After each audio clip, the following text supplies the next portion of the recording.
اعوذ باللہ من الشیطان الرجیم بسم اللہ الرحمن الرحیم۔ قرآن مجید ترجمہ ہندی آسان سورہ ہود نمبر 11 آیت نمبر 1 سے 39۔ سورہ 11 ہود۔ شروع اللہ کے نام سے جو بڑا مہربان نہایت رحم والا ہے۔ الف لام را۔ یہ کتاب ہے جس کی آیتیں پہلے محکم دریڑ کی گئیں، پھر ایک دانا تتودرشی اور خبیر سروگ ہستی کی طرف سے ان کی تفصیل کی گئی کہ تم اللہ کے سوا کسی اور کی عبادت نہ کرو۔ میں تمہیں اس کی طرف سے ڈرانے والا اور خوشخبری دینے والا ہوں، اور یہ ہے کہ تم اپنے رب سے معافی چاہو اور اس کی طرف پلٹ آؤ۔ وہ تمہیں ایک مدت تک برتوائے گا، اچھا برتوانا، اور ہر زیادہ کے مستحق کو اپنی طرف سے زیادہ عطا کرے گا۔ اور اگر تم پھر جاؤ تو میں تمہارے حق میں ایک بڑے دن کے عذاب سے ڈرتا ہوں۔ تم سب کو اللہ کی طرف پلٹنا ہے اور وہ ہر چیز پر قادر ہے۔ دیکھو یہ لوگ اپنے سینوں کو لپیٹتے ہیں تاکہ اس سے چھپ جائیں۔ خبردار جب وہ کپڑوں سے اپنے آپ کو ڈھانپتے ہیں۔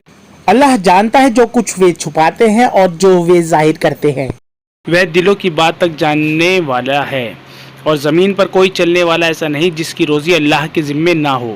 اور وہ جانتا ہے جہاں کوئی ٹھہرتا ہے اور جہاں وہ سونپا جاتا ہے، سب کچھ ایک کھلی کتاب میں موجود ہے۔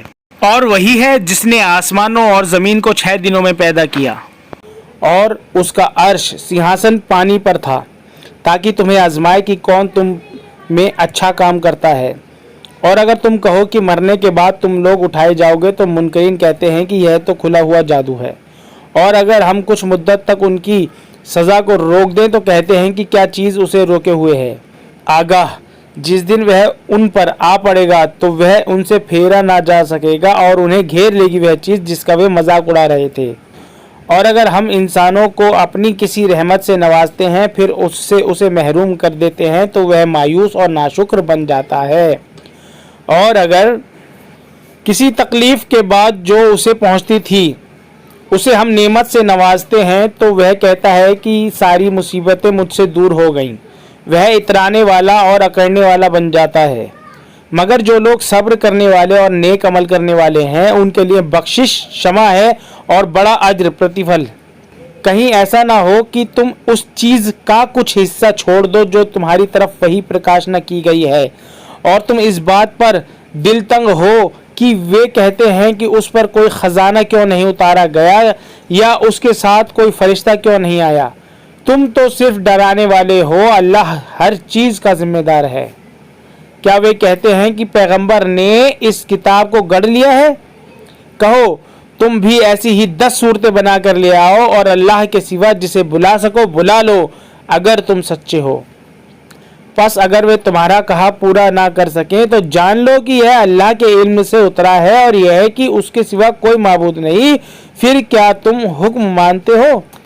جو لوگ دنیا کی زندگی اور اس کی زینت ویبھو چاہتے ہیں ہم ان کے اعمال کا بدلہ دنیا ہی میں دے دیتے ہیں، اور ان میں ان کے ساتھ کوئی کمی نہیں کی جاتی۔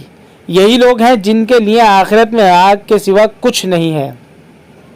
انہوں نے دنیا میں جو کچھ بنایا تھا وہ برباد ہوا اور خراب گیا جو انہوں نے کمایا تھا۔ بھلا ایک شخص جو اپنے رب کی طرف سے ایک دلیل پر ہے، اس کے بعد اللہ کی طرف سے اس کے لیے ایک گواہ بھی آ گیا، اور اس سے پہلے موسیٰ کی کتاب رہنما اور رحمت کی حیثیت سے موجود تھی، ایسے ہی لوگ اس پر ایمان لاتے ہیں، اور جماعتوں میں سے جو کوئی اس کا انکار کرے تو اس کے وعدے کی جگہ آگ ہے۔ پس تم اس کے بارے میں کسی شک میں نہ پڑو، یہ حق ہے تمہارے رب کی طرف سے، مگر اکثر لوگ نہیں مانتے۔ اور اس سے بڑھ کر ظالم کون ہے جو اللہ پر جھوٹ گڑھے؟ ایسے لوگ اپنے رب کے سامنے پیش ہوں گے، اور گواہی دینے والے کہیں گے کہ یہ لوگ ہیں جنہوں نے اپنے رب پر جھوٹ گڑھا تھا۔ سنو، اللہ کی لعنت ہے ظالموں کے اوپر، ان لوگوں کے اوپر جو اللہ کے راستے سے لوگوں کو روکتے ہیں اور اس میں کجی ٹیڑھ ڈھونڈتے ہیں۔ یہی لوگ آخرت کے منکر ہیں۔ وہ لوگ زمین میں اللہ کو بے بس کرنے والے نہیں، اور نہ اللہ کے سوا ان کا کوئی مددگار ہے۔